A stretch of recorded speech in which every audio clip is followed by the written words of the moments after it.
I heard the yelling before I understood what was happening. We were all in the living room. My son Daniel, his wife Vanessa, my sister Carol, and Marcus, my boyfriend, 26 years younger than me, sitting beside me on the couch with his hand resting casually on my knee. It had been going well. Maybe. The kind of well that makes you nervous because you're waiting for the other shoe to drop. And then Marcus excused himself, said he needed to use the bathroom, stood up, smiled at me, that warm, reassuring smile that always made me feel like maybe, just maybe, I wasn't crazy for loving him, and walked down the hallway. I watched him go, watched the way he moved, confident, easy, like he belonged here, like he wasn't the subject of every whispered conversation, every suspicious glance, every "what does he really want from her" comment that my family thought I couldn't hear. 30 seconds later, Vanessa stood up. She didn't excuse herself, didn't say where she was going, just set down her wine glass, red lipstick staining the rim smooth down her tight black blouse, and walked in the same direction Marcus had gone, toward the bathroom. My stomach dropped. I looked at Daniel. He was scrolling through his phone, oblivious. Carol was refilling her glass, humming along to the music playing softly in the background. Nobody else noticed, but I noticed. I always noticed when it came to Vanessa. The way she looked at Marcus when she thought I wasn't watching. The way she touched his arm when she talked to him, her fingers lingering just a second too long. The way she laughed at his jokes a little too loudly, her head thrown back, her hand on his shoulder. I'd told myself I was imagining it, that I was being paranoid, that my insecurity about our age difference was making me see things that weren't there. But now, as I watched her disappear down the hallway, I knew I hadn't been imagining anything. I sat frozen on the couch, my heart pounding so hard I thought everyone could hear it. My hands were cold, my throat tight. I wanted to stand up, wanted to follow them, wanted to see what she was doing, but I couldn't move. What if I was wrong? What if she really just needed to use the bathroom and I was being ridiculous? What if I wasn't wrong? The seconds stretched, 10, 20, 30. And then I heard it. Marcus's voice, loud, angry, a tone I'd never heard from him before. "Get out!" The words echoed down the hallway, sharp and unmistakable. Everyone in the living room froze. Daniel's head snapped up. Carol's hand stopped mid-pour. We all turned toward the hallway. "Get the hell away from me." It was Marcus again, louder this time, furious. And then the bathroom door flew open with a bang that made me flinch. Vanessa stumbled out first. Her face was flushed, her lipstick smudged, her hair slightly messed up like she'd run her hands through it. She looked shocked, embarrassed, and angry. Marcus came out right behind her. His jaw was clenched. His hands were balled into fists at his sides. His black t-shirt, the one with personal trainer printed across the chest, was slightly wrinkled, like someone had grabbed it. "What the hell?" Daniel stood up, his phone clattering to the floor. "What's going on?" Marcus pointed at Vanessa, his hand shaking with anger. "Ask your wife what's going on. Ask her what she just tried to do." Vanessa's eyes went wide. She opened her mouth, then closed it, opened it again. "I don't know what he's talking about." Her voice was high, defensive. She tried to laugh, but it came out wrong. "He's crazy. I just went to use the bathroom and he don't." Marcus cut her off, his voice low and dangerous. "Don't you dare lie." He turned to me. Our eyes met, and in that moment, I saw everything. The hurt, the disgust, the betrayal, not his betrayal of me, but Vanessa's betrayal of her own marriage, of her own family, of the trust we'd all placed in her. She followed me into the bathroom. His voice was steady now, controlled, but I could hear the anger underneath. She closed the door behind her. She put her hands on me. She tried to kiss me. The room went completely silent. I felt like I couldn't breathe, like the air had been sucked out of my lungs. I looked at Vanessa. She was shaking her head, her mouth open in shock. That's not what happened. He's lying, am I? Marcus reached into his pocket and pulled out his phone. Held it up, because I recorded the whole thing. My heart stopped. Daniel's face went white. Carol's wine glass slipped from her hand and shattered on the hardwood floor, red liquid spreading like blood. And Vanessa. Vanessa looked like she was going to be sick. You what? She whispered. I recorded it. Marcus's voice was calm now, almost too calm. Because I knew what you were planning. I saw the way you've been looking at me for months. The way you touch me every chance you get. The way you accidentally brush up against me. I knew you'd try something eventually. He looked at Daniel. Your wife followed me into the bathroom. She locked the door. She told me that I could do better than your mom. That I was wasting my time with an old woman. That if I wanted someone young and exciting, someone who could keep up with me, I should be with her instead. Daniel made a sound. Not quite a word. Just a strangled noise of disbelief. Marcus kept going, his eyes never leaving Vanessa's face. She put her hands on my chest, tried to kiss me, told me nobody had to know, that it could be our secret. Stop, Vanessa said. Her voice was barely a whisper. Just stop. And I told her no. I told her I'm with someone I love, someone I respect. Someone who treats me like a human being and not a trophy or a fantasy. He turned to me, walked over to where I was still sitting, frozen on the couch. He knelt down in front of me, took my hands in his. I told her that I'm with the most incredible woman I've ever met, and nothing she could say or do would ever change that. Tears were streaming down my face. I couldn't speak, couldn't move, could barely process what was happening. Marcus squeezed my hands. I'm sorry you had to hear it like this, but I needed everyone to know the truth. He stood up, turned back to the room, to Daniel, who was staring at his wife like he'd never seen her before, to Carol, who was covering her mouth with both hands, to Vanessa, who was crying now, mascara running down her cheeks. I never wanted your mom's money.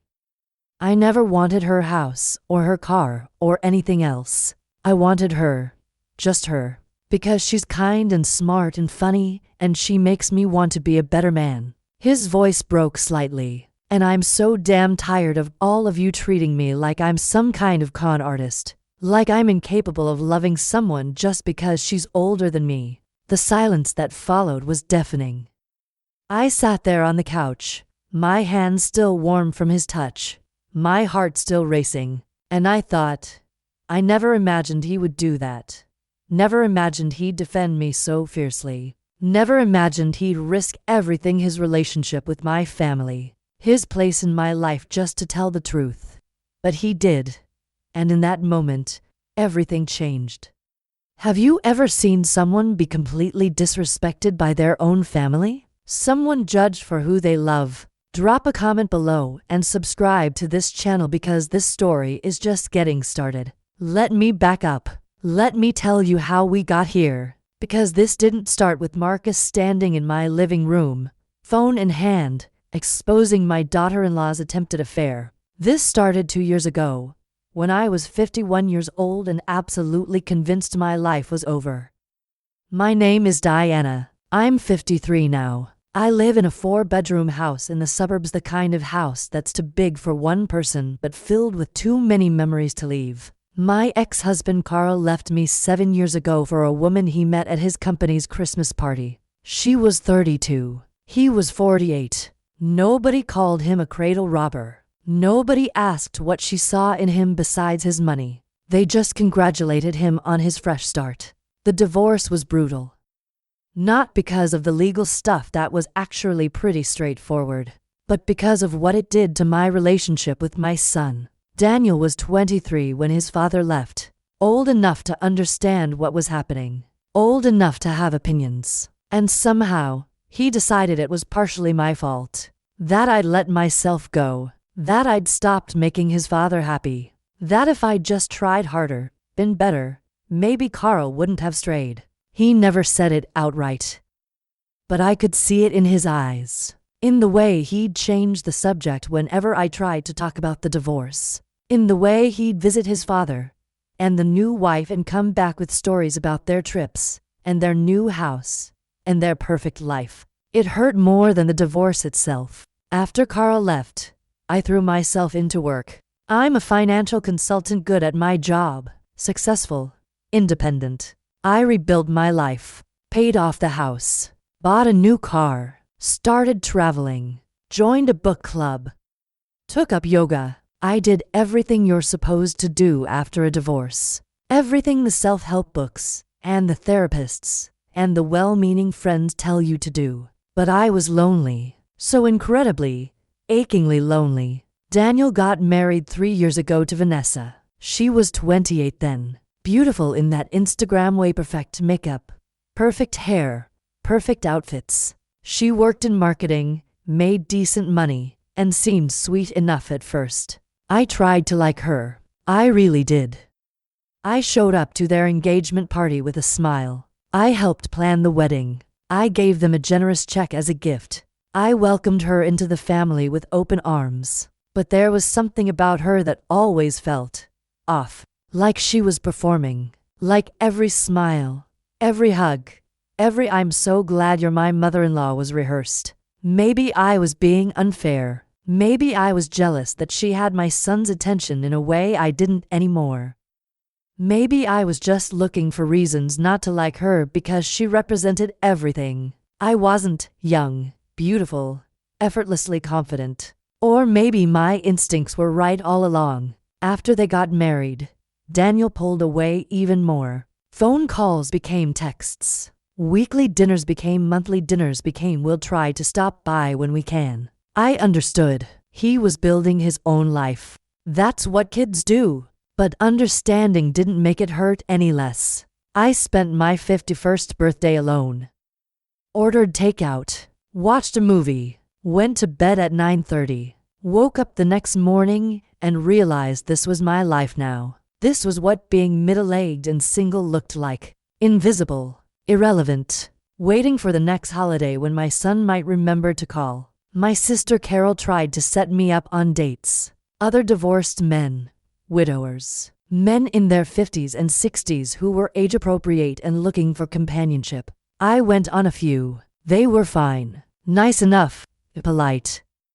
Boring as hell. One guy spent the entire dinner talking about his ex-wife. Another one asked if I'd had any work done and seemed disappointed when I said no. A third one told me I'd be really pretty if I lost 10 pounds. I stopped going on dates. My house felt emptier than ever. 4 bedrooms, 3 bathrooms, a kitchen I barely used, a living room where I sat alone every evening.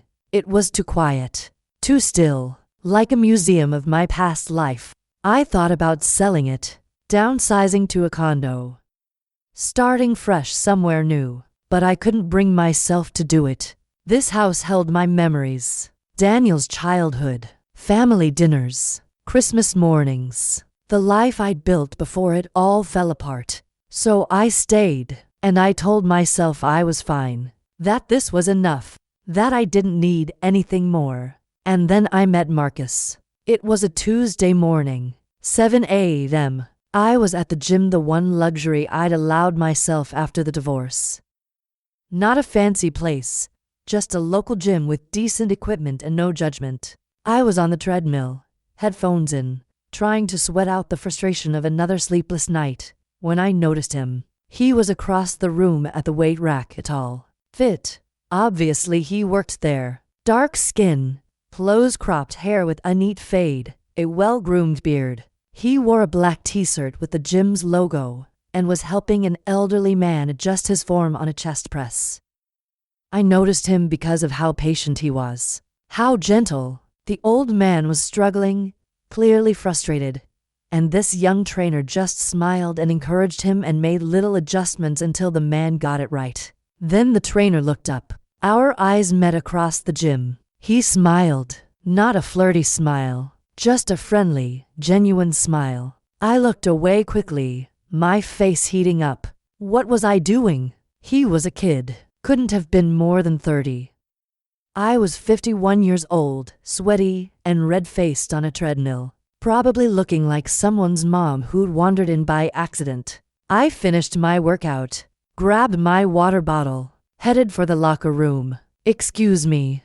I turned. It was him, the trainer, up close. He was even younger than I'd thought. Mid-20s, maybe, and gorgeous in that effortless way that young people are. "Yes, I'm Marcus. I'm one of the trainers here." He extended his hand. "I couldn't help but notice your form on the treadmill. You're doing great, but if you angled your arms a little differently, you'd get a better workout. Would you mind if I showed you?" I should have said no, should have made an excuse and left. But his smile was so genuine, so completely devoid of judgment or ulterior motive. "Sure, I'd appreciate that." He spent 10 minutes teaching me proper running form. He was professional, polite, never touched me without asking first. Never made me feel stupid for not knowing. "There you go. That's perfect." He stepped back. "You're a natural." "Thank you." I grabbed my towel. "I appreciate the help. Anytime." He handed me a business card.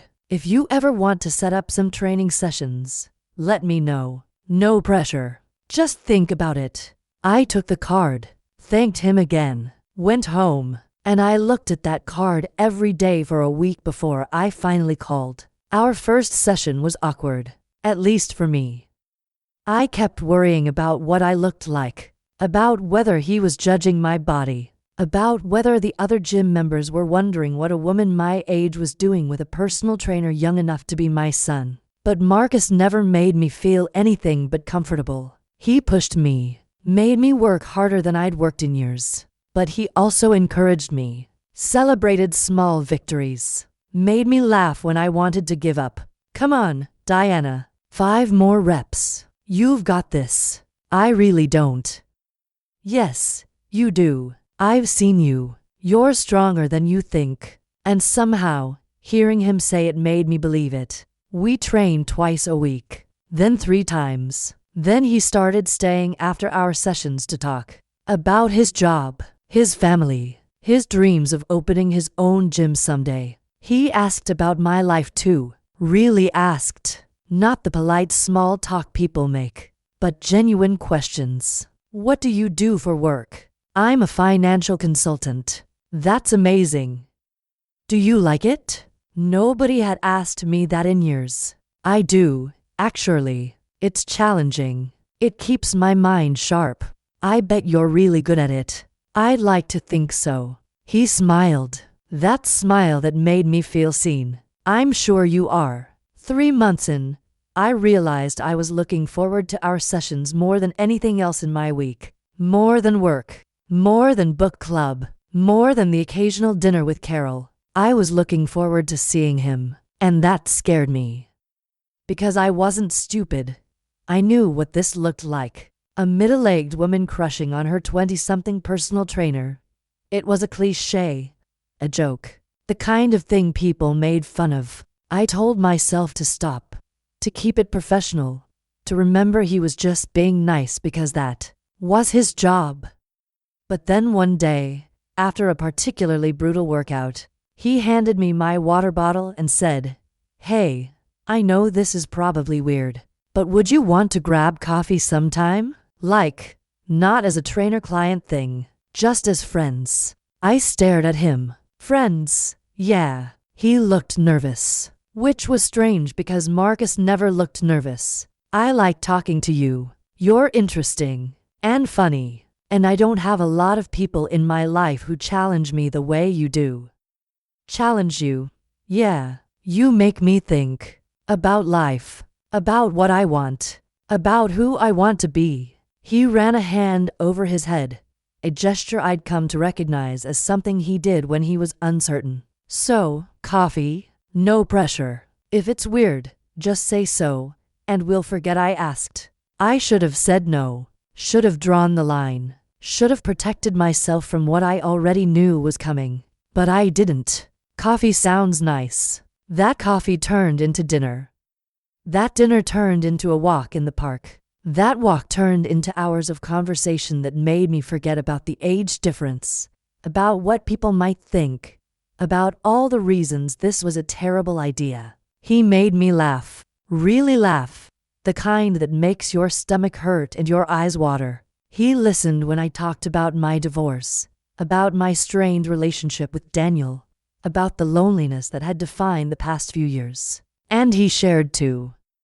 About losing his mom to cancer when he was 19. About raising his little sister while working 2 jobs. About the pressure of being a young black man in a world that constantly underestimated him. People always assume I'm not smart, he said one night over dinner, because I'm a trainer, because I work with my body instead of sitting in an office. They think I'm all muscle and no brain. That's their loss. It used to bother me. Now I just use it to my advantage. Let people underestimate me, then surprise them. He smiled, that devastating smile, like I'm doing with you. My heart skipped. What do you mean? You thought I was just some dumb kid when we met. Admit it. I felt my face heat up. I didn't. It's okay. He reached across the table, took my hand. I thought you were just another bored housewife looking for a distraction. And now I think you're the most fascinating woman I've ever met.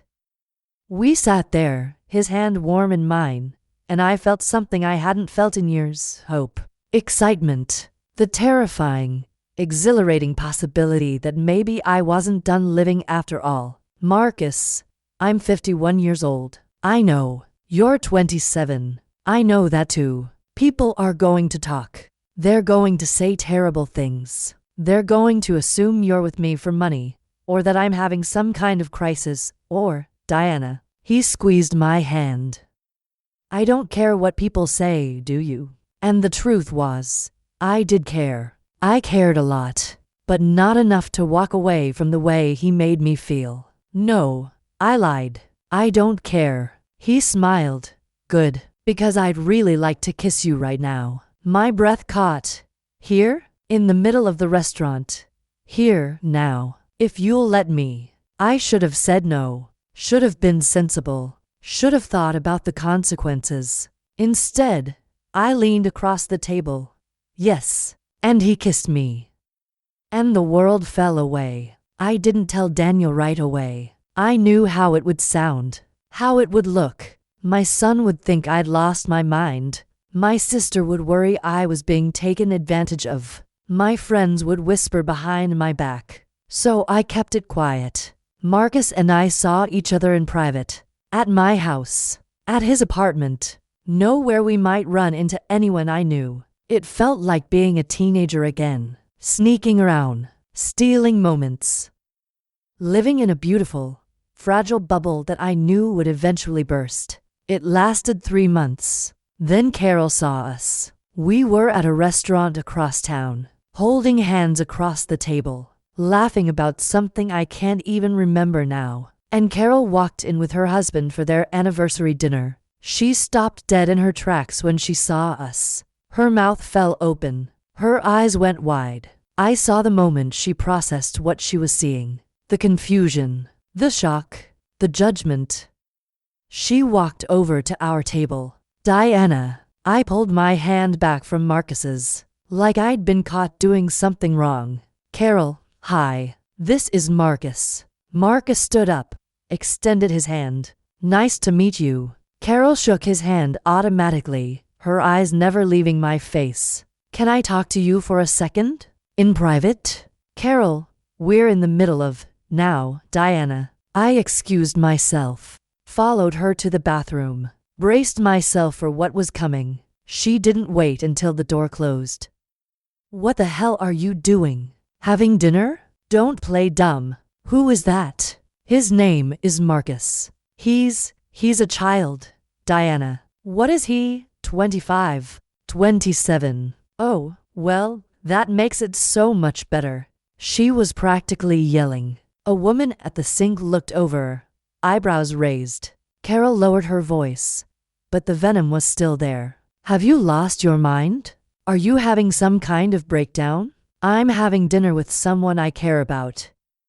You care about him? Diana, he's younger than Daniel. I know how old he is. Then you should know how ridiculous this is. How it looks. I don't care how it looks. Well, you should. She grabbed my arm. People are going to talk. Daniel is going to be mortified. And this boy, he's not a boy. He's a man. This man, she corrected with a sneer, is using you. Can't you see that? He sees a lonely middle-aged woman with money, and he's playing you. Her words hit like physical blows. You don't know him. I don't need to know him. I know his type. And Diana, honey, you're smarter than this. I know you are. So whatever midlife crisis you're having, end it before you embarrass yourself even more. She left me standing there in the bathroom, my reflection staring back at me in the mirror. Middle-aged, lonely, foolish. Was she right? Was I being played? Was Marcus just a good actor, telling me what I wanted to hear? I went back to the table. Marcus stood when he saw me. You okay? We should go. Diana, please. Let's just go. We left. Drove back to my place in silence. I couldn't even look at him. Talk to me, he said when we were finally inside. What did she say? What do you think she said? That I'm too young. That I'm using you. That you're making a fool of yourself. His voice was calm, like he'd expected this. Something like that. He stepped closer. And do you believe her? I don't know what to believe. Diana, look at me. I did. His eyes were serious, hurt. I'm not with you for your money. I'm not with you because I have some weird fetish for older women. I'm with you because when I'm around you, I feel like I can breathe. Like I can be myself without pretending to be someone I'm not. He took my hands. You make me want to be better, smarter, kinder. And I know the age thing is weird. I know people are going to judge us. But I don't care about them. I care about you. Marcus, do you want me to leave? Is that what this is? And I realized I didn't. I really, truly didn't. No. Then stop listening to people who don't know us, who don't know what we have. He pulled me into his arms, and I let him, because he was right. What we had was real, and I wasn't ready to give it up. But Carol called Daniel. I found out 3 days later when my son showed up at my door, unannounced, his face tight with anger. We need to talk. He pushed past me into the house. Vanessa was with him, her expression somewhere between concern and curiosity. Daniel, what? Aunt Carol told me about your boyfriend. My stomach dropped.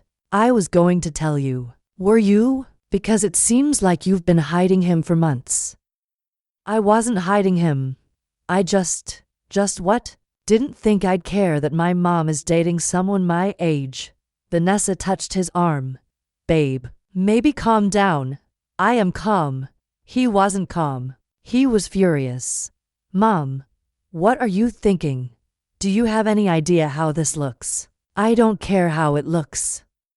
Well, I do. Do you know what Vanessa's friends are going to say when they find out? What my co-workers are going to think? Since when do you care what your co-workers think? Since my mother started acting like she's having a midlife crisis. The words hung between us. That's not what this is. Then what is it? He ran his hands through his hair, a gesture so much like his father it hurt. Mom, I'm trying to understand. I really am. But this guy.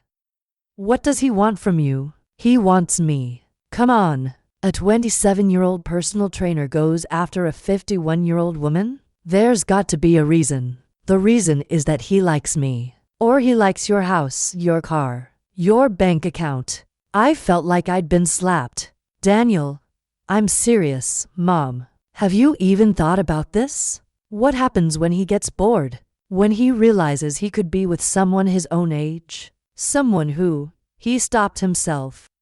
Someone who what? Someone younger, prettier, more fun? I didn't say that. You didn't have to. Vanessa stepped forward, her voice soft. Diana, we're just worried about you. You've been through so much with the divorce, and we don't want to see you get hurt.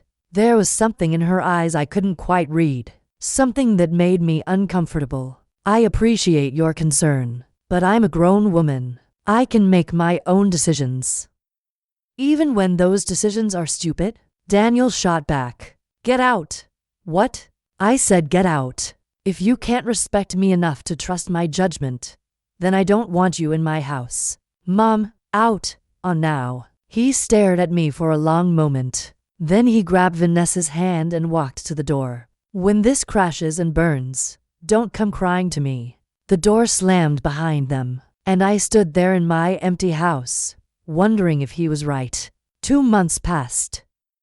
Daniel and I barely spoke. A few terse text messages. One awkward phone call where we talked about everything except Marcus. Carol stopped inviting me to family events. Said it was too uncomfortable with everything going on. I was being iced out, politely, quietly, but definitively. Marcus noticed. Of course he noticed.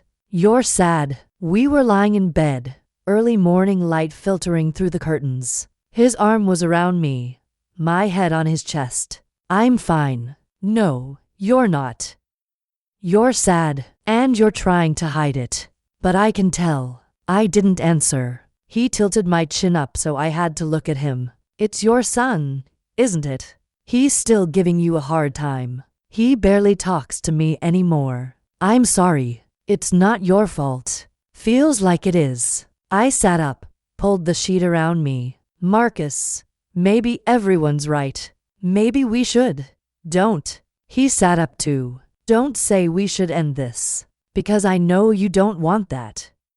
What I want doesn't matter if it costs me my relationship with my son. What about your relationship with yourself? With your happiness? That sounds good, but you're 27. You don't understand what it's like to what?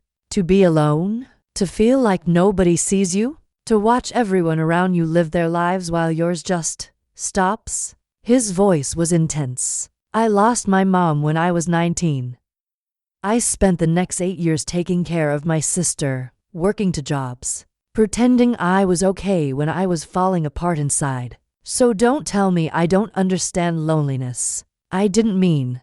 I know what it's like to be invisible, Diana. And then I met you, and for the first time in my life, I felt like someone actually saw me. Not the trainer, not the guy with the dead mom, just me. He took my hands. So yeah, people are going to judge us. Your family might never accept me.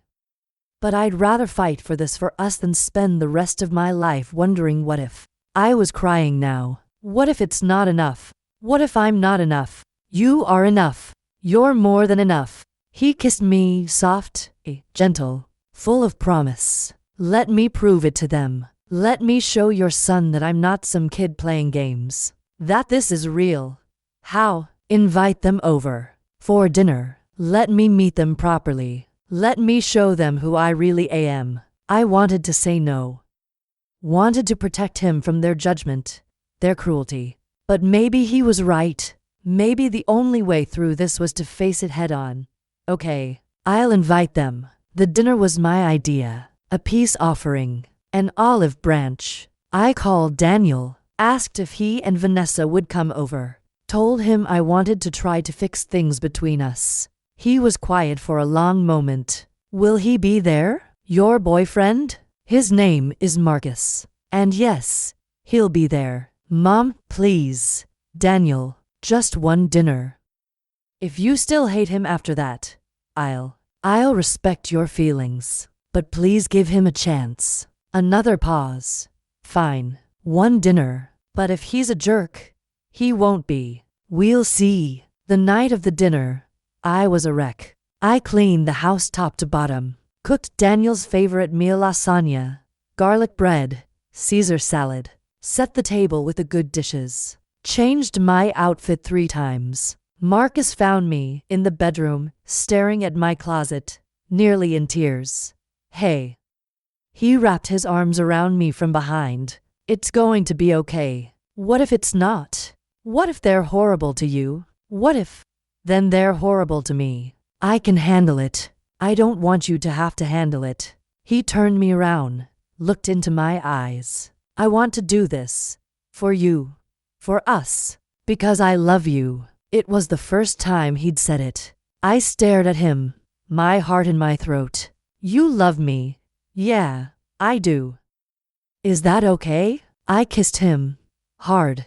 Desperately. Like I was trying to memorize the feeling. I love you too. Daniel and Vanessa arrived at 7. Right on time. 2 on time. Like they'd been sitting in their car waiting for the exact minute not to be early or late. I opened the door. Daniel looked uncomfortable in a button-down shirt he'd clearly put on just for this. Vanessa wore a tight black blouse, dark jeans, heels that made her tower over me. Her makeup was perfect. Her hair was perfect. Everything about her screamed, look how young and beautiful I am. Maybe I was being paranoid. Maybe I was projecting my insecurities. Or maybe she was doing it on purpose. Come in. They stepped inside. The tension was immediate. Daniel's eyes swept the living room like he was looking for evidence of something. Vanessa smiled that practiced smile of hers. Something smells amazing. Lasagna. Daniel's favorite. Marcus came down the hallway from the kitchen. He'd changed into dark jeans and a black t-shirt, simple but clean. He looked nervous. I'd never seen him nervous before. Daniel, Vanessa, this is Marcus. Marcus extended his hand. Daniel looked at it for a long moment before shaking it. The handshake was brief, cold. Nice to meet you, Marcus said. Yeah, Daniel muttered. Vanessa shook his hand next. Her grip lingered. Her eyes swept over him up and down, taking in every detail. The way you look at something you were considering buying. So you're the famous Marcus, she said, her voice sugary. Diana's told us so much about you. All good things, I hope. Of course. But her smile didn't reach her eyes. Dinner was awkward. Painfully, excruciatingly awkward. I tried to make conversation. Asked Daniel about work. Asked Vanessa about her family. Got one-word answers and long silences. Marcus tried to. Told a funny story about a client at the gym. Asked Daniel about his hobbies. Complimented Vanessa on her earrings. Nothing worked. Daniel barely looked at Marcus. When he did speak to him, his tone was clipped. Suspicious. So, Marcus, what exactly do you do? I'm a personal trainer. Just a personal trainer? Or do you have other income streams? The implication was clear. I felt my face get hot. Daniel, it's okay, Diana. Marcus's voice was calm. I train clients. I teach group fitness classes. I'm also certified in nutrition and physical therapy. It's honest work. I'm proud of it. I'm sure you are, Daniel said. Doesn't pay much though, does it? It pays enough. Enough for what? To rent an apartment? To take care of yourself? Daniel, that's enough, I said. I'm just asking questions, Mom. Getting to know the guy who's dating my mother. Vanessa put her hand on Daniel's arm. Babe, maybe we should change the subject. But her eyes were on Marcus, studying him. There was something predatory in that gaze. Marcus cleared his throat. Look, Daniel, I know you're protective of your mom. I respect that. If I were in your position, I'd probably feel the same way. Would you? Yeah, but I need you to know that I care about her. This isn't a game to me. She's not a game to me. Then what is she? A sugar mama? A way to live rent-free? Daniel, I stood up. That is completely out of line. Is it? Because that's what everyone's saying, Mom. Everyone thinks. I don't care what everyone thinks. My voice was shaking.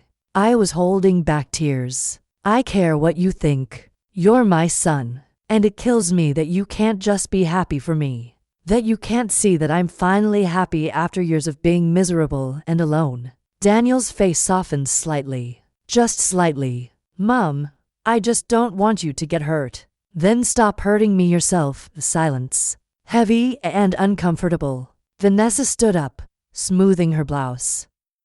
I need to use the restroom. Where is it? Down the hall. First door on the left. She walked away.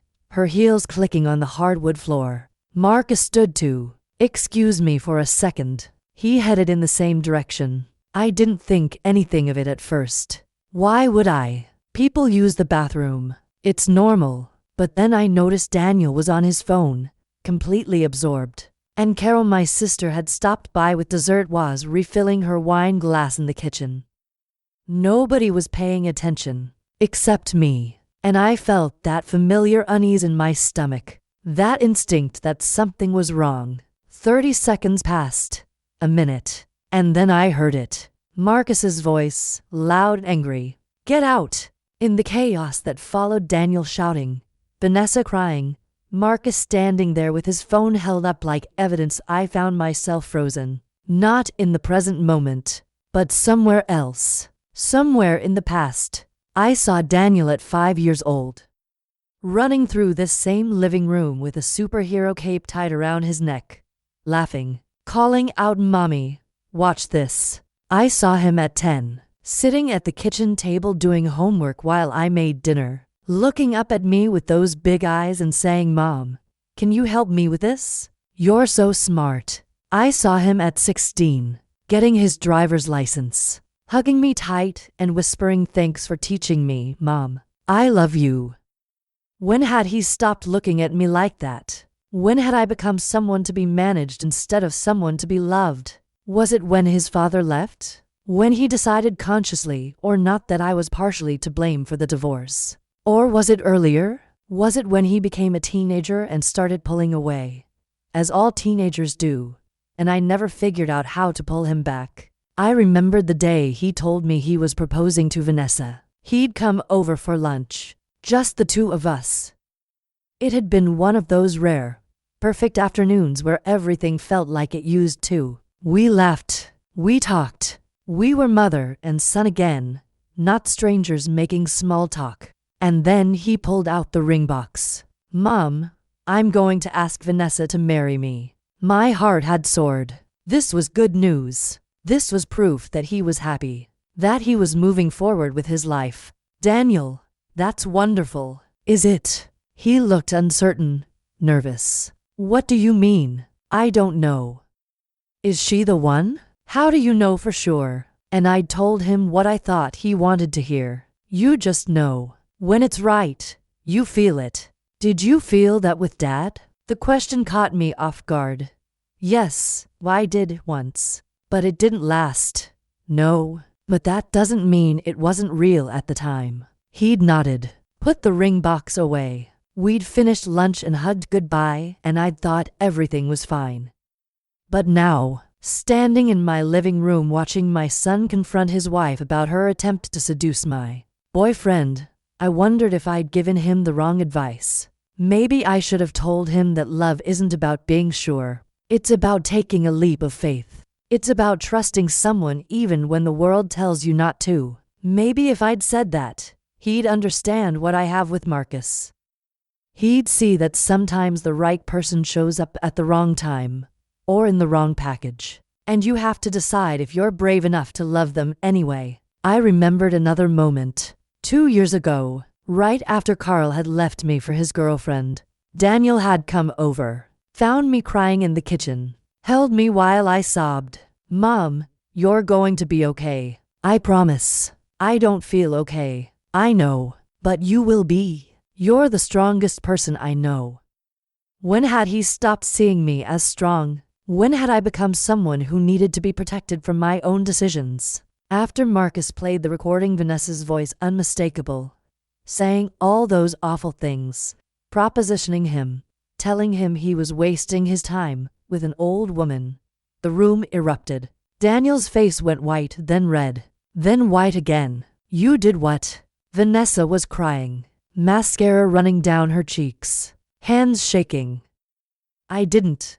It's not. He's lying. I have it right here," Marcus said calmly, holding up his phone. "Everything. Every word you said." "Daniel, please." She reached for him. He jerked away from her. "Don't touch me." I wasn't thinking clearly. I'd had wine, and he's just so. She gestured at Marcus. "Look at him.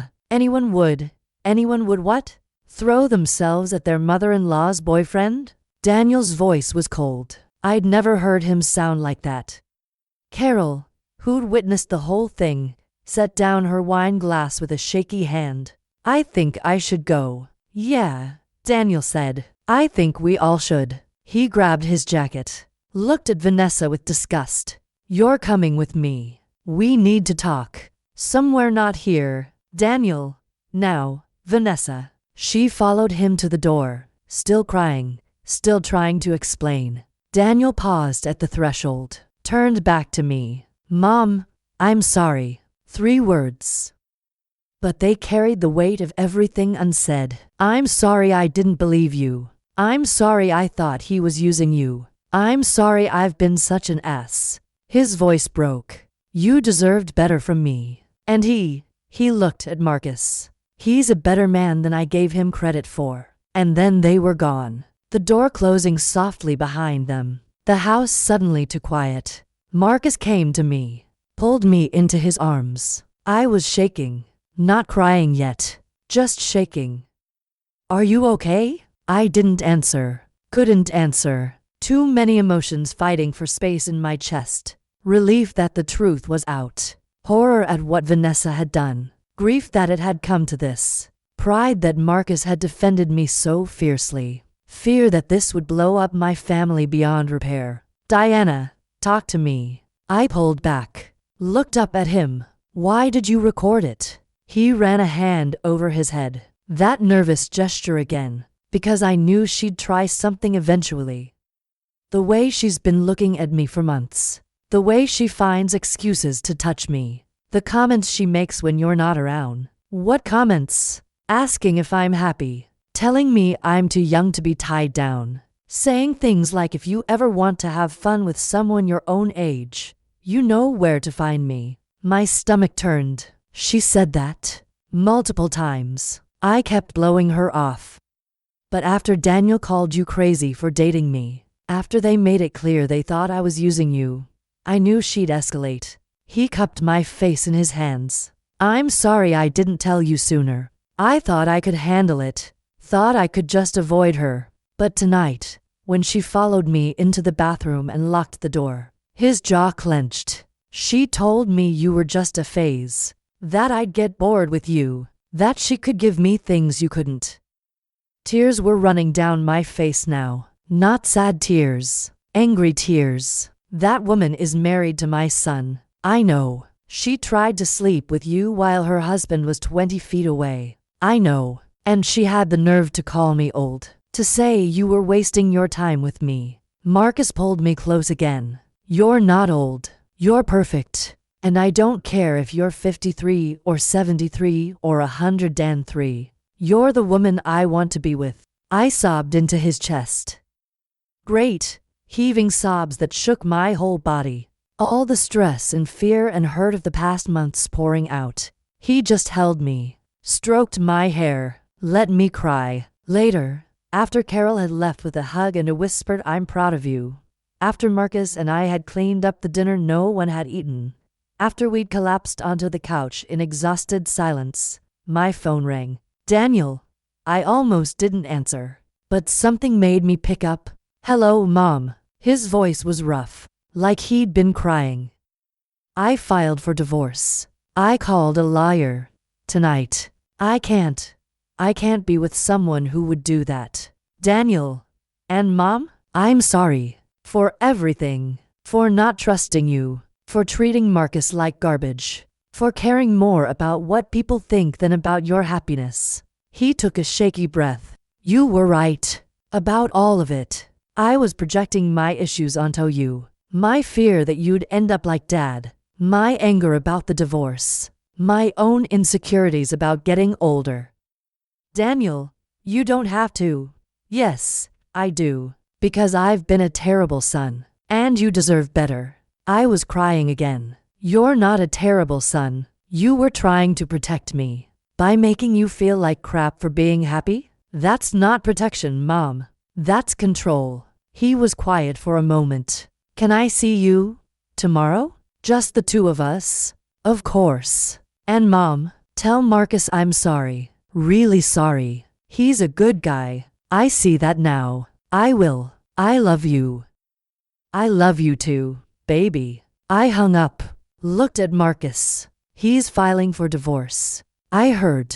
Because of what she did. As he should. Marcus pulled me against him. This is going to be messy for a while. His divorce. Your family. All of it. I know. But we'll get through it. Together. Together. And for the first time in months, I believed it. 3 weeks later, Daniel came over for dinner. Just him. No Vanessa. She was staying with her parents while the divorce proceedings started. He and Marcus shook hands at the door. A real handshake this time, firm. Respectful. Thanks for having me over. Of course, Marcus said. This is your mom's house. You're always welcome here. Daniel nodded. Swallowed hard. Can we talk? The three of us. We sat in the living room. The same living room where everything had exploded weeks ago. But this time, the energy was different. Calmer. Heavier, but in a cleansing way. Daniel looked at Marcus. I owe you an apology. A real one. Not the half-assed sorry I gave you that night. You don't. Yes, I do. Let me say this. Daniel leaned forward, his hands clasped between his knees. I judged you from the moment I heard about you. Made assumptions about who you were and what you wanted. Treated you like you were some kind of con artist instead of just a guy who loves my mom. His voice cracked on the last word. And I'm sorry. For all of it. For the comments about money. For the accusations. For making mom feel like she had to choose between us. Marcus was quiet for a moment. Then, I get it. You do. Yeah. If I had a mom. He stopped. Started again. If my mom were still alive, and she started dating a guy my age, I'd probably lose my mind too. I'd want to protect her. Make sure he wasn't using her. He looked at me, then back at Daniel. But here's the thing. Your mom doesn't need protection. She's one of the strongest, smartest, most capable people I know. And she chose me. Not because she's desperate or lonely or having a crisis. But because we make each other happy. Daniel nodded slowly. I see that now. I really do. He turned to me. Mom, I'm sorry I made you feel like you had to hide your relationship. Like you had to be ashamed of being happy. You didn't know. I should have known. I should have trusted you. Trusted your judgment. He wiped his eyes. Dad really messed me up. You know, watching him leave you for someone younger. Watching you fall apart. I thought if you dated someone young, you were becoming like him, making the same mistake. Oh, Daniel. I moved to sit next to him on the couch. Took his hand. I'm not your father. What Marcus and I have is nothing like what your dad did. I know that now, but I couldn't see it before. He squeezed my hand. Can you forgive me? There's nothing to forgive. You're my son. I love you no matter what. Even when I'm an idiot? Especially when you're an idiot. We sat there for a moment, mother and son, the way we used to be. Then Daniel looked at Marcus again. So, personal trainer, huh? Yeah. You any good? Marcus smiled. A real smile. I'm pretty good. Maybe you could train me sometime. I've been stress eating since the separation. Could use someone to kick my ass back into shape. I'd be happy to. Daniel stood up, extended his hand again. Marcus took it, but this time, Daniel pulled him into a hug. Take care of her, please. I will. I promise. When Daniel pulled back, he was crying. So was Marcus. So was I. We ordered pizza, watched a movie, talked about everything and nothing. It wasn't perfect. There were still awkward moments, still things left unsaid, but it was a start. 2 days later, I got a call from an unknown number. Ms. Williams? This is attorney Sarah Chen. I'm representing Vanessa Morgan in her divorce proceedings. My stomach dropped. Okay. She asked me to reach out to you. She'd like to speak with you. In person. Just the two of you. Why? She didn't say. But she was insistent. said it was important. Every instinct I had screamed no. Vanessa had tried to sleep with my boyfriend, had said terrible things about me, had betrayed my son. Why would I want to talk to her? But curiosity got the better of me. Fine. When and where? We met at a coffee shop across town. Neutral territory, public. She was already there when I arrived, sitting in a corner booth, wearing sunglasses even though we were inside. Her hair was pulled back in a messy ponytail. No makeup. She looked smaller somehow, diminished. I sat down across from her, didn't say anything, just waited. She took off the sunglasses. Her eyes were red and puffy. Thank you for coming. Your lawyer said it was important. It is. She wrapped her hands around her coffee cup. I need to apologize to you. I didn't respond. What I did, what I tried to do, there's no excuse for it. You're right. There isn't. She flinched, but kept going. I was jealous of you, of what you have with Marcus. I almost laughed. Jealous. You're married to my son. You're beautiful, young, successful.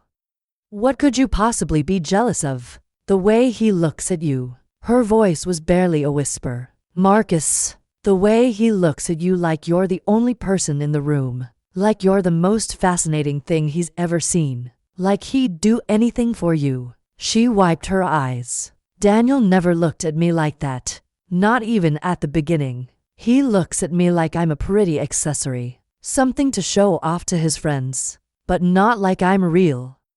Vanessa, I'm not trying to make excuses. What I did was unforgivable. I know that. But I wanted you to understand why. She set down her cup.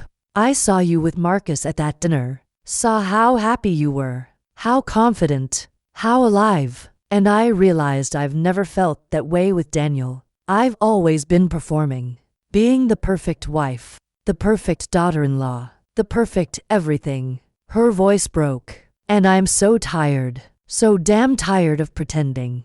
I didn't know what to say. Part of me wanted to feel sorry for her. But a bigger part was still angry. That doesn't justify trying to destroy my relationship. I know. It doesn't. And I'm not asking for forgiveness. I needed you to know I'm sorry. And that Marcus is one of the good ones. Don't let anyone make you doubt that. She stood up.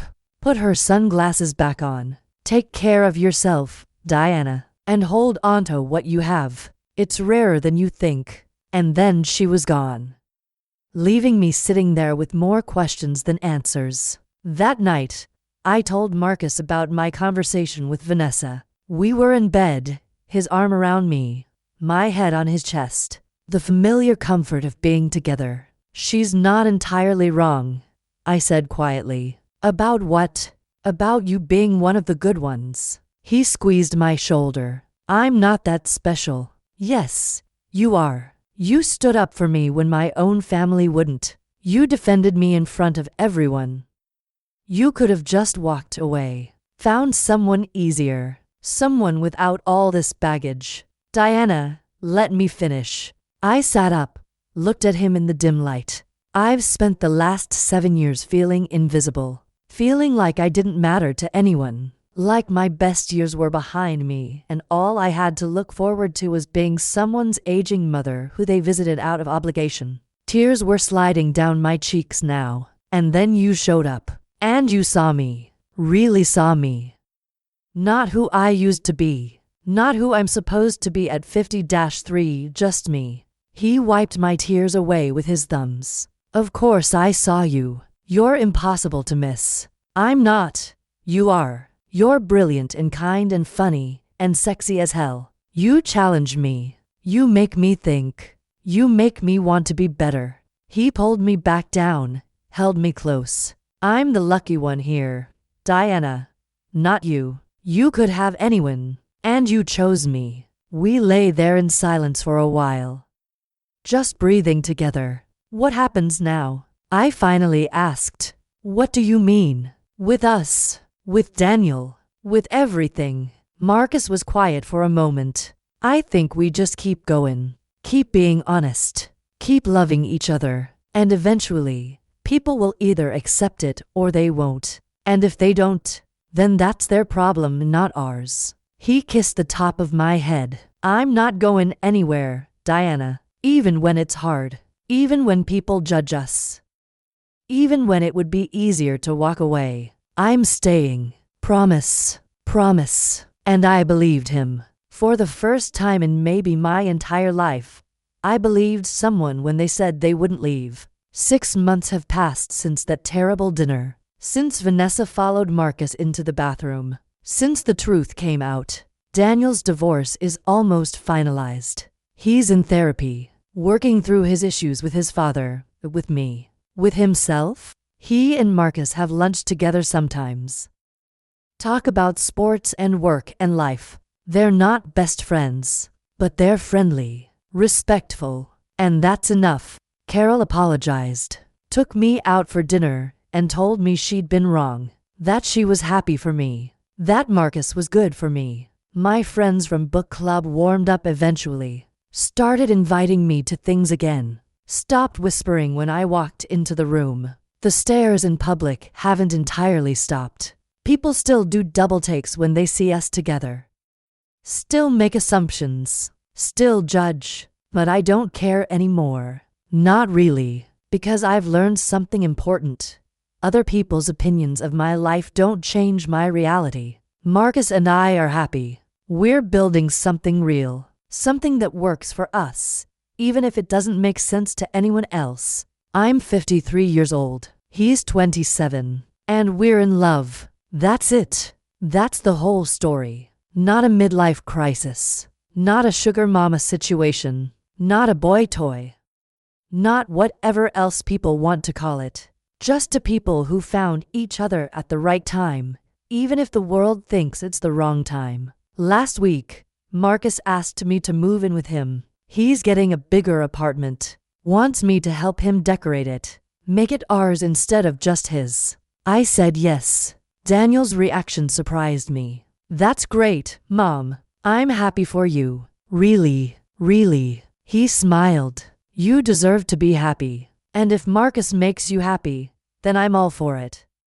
We were having coffee, just the two of us, like we used to. I'm proud of you, I said. For what? For growing. For being willing to change your mind. For not letting your hurt turn into permanent bitterness. He reached across the table, took my hand. I learned from the best. We sat there for a moment, mother and son, still healing. Still figuring it out, but together. Sometimes I think about that night, about standing in my living room, watching Marcus defend me. Watching him play that recording, watching everything change in an instant. I never expected it to happen that way. Never thought my daughter-in-law would try to seduce my boyfriend. Never imagined my relationship would be validated through something so ugly. But maybe that's how life works. Maybe the truth only comes out when it's forced. When someone pushes too hard and the facade cracks. And maybe that's okay, because now we're all living in reality instead of pretending. Daniel knows who his wife really was.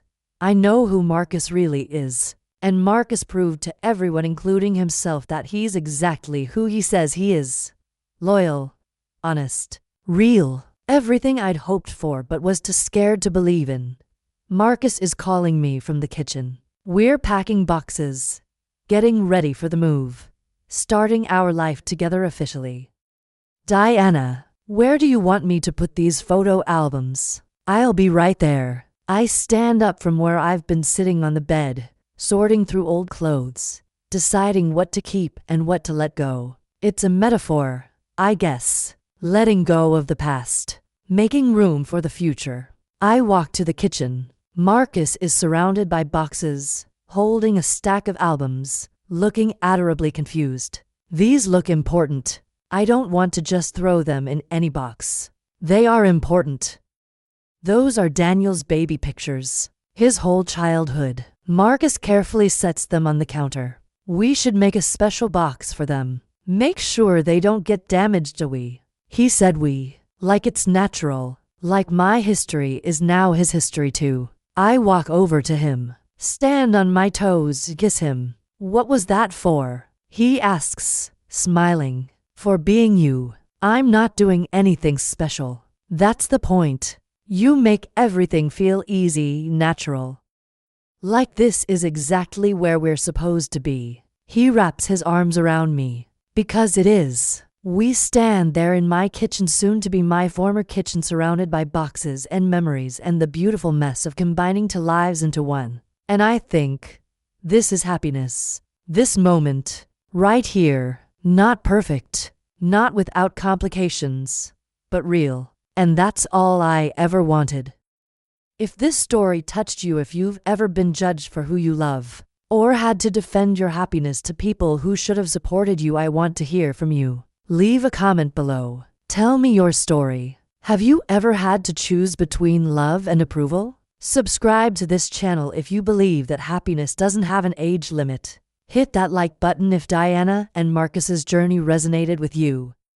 And share this with someone who needs to hear that it's never too late to start over. That love doesn't follow a timeline. That you deserve to be happy, no matter what anyone else thinks. Because here's the truth. Your life is yours to live, not your children's, not your family's, not society's. Yours. And if someone makes you feel seen, valued, loved for exactly who you are, not who you used to be, or who you're supposed to be, then hold onto them. No matter what anyone says. Age is just a number. Love is what matters. Thank you for listening to my story. I'll see you in the next one.